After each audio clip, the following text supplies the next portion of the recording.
मित्रांनो, नरेंद्र दाभोळकर हत्या प्रकरणाचा निकाल लागून एक वर्ष उलटून गेलं, पण अद्यापही कित्येक प्रश्न अनुत्तरित आहेत.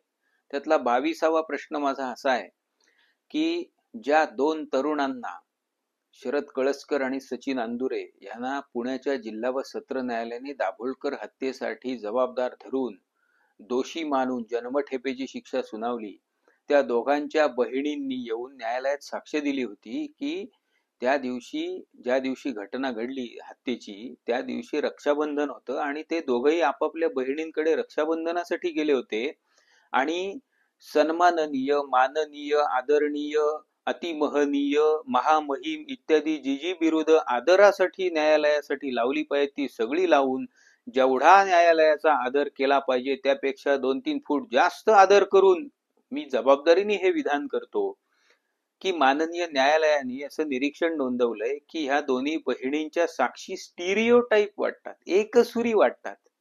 कमाल आहे का नाही? म्हणजे जे कथित प्रत्यक्षदर्शी साक्षीदार असा दावा करतात की घटनेच्या वेळेला आम्ही ह्याच दोघांना बघितलं होतं, दुसरेच कोणतरी दोन साक्षीदार वेगळ्याच कोणाला तरी बघितल्याचा दावा करतात.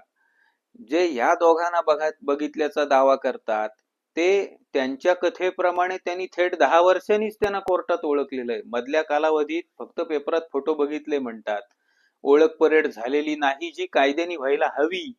इतकं सगळं घडून सुद्धा कोर्टाला माननीय बर का, म्हणजे माननीय, अतिमाननीय, आदरणीय, अति आदरणीय, माननीय, सन्माननीय न्यायालयाला ह्या साक्षीदारांच्या साक्षी महाभयंकर विश्वासार्ह वाटतात, पण त्या बिचाऱ्या बहिणींच्या मात्र साक्षी एकसुरी काय म्हणजे अवघड आहे सगळं. म्हणजे काय, पण न्यायालयाचा आदर बाबा, काय वाटेल ते हो तिकडे आदर, आपल्याकडे ती पद्धत आहे, वाटेल ते झालं तरी न्यायालयाचा आदर केला पाहिजे. मी करतो. धन्यवाद.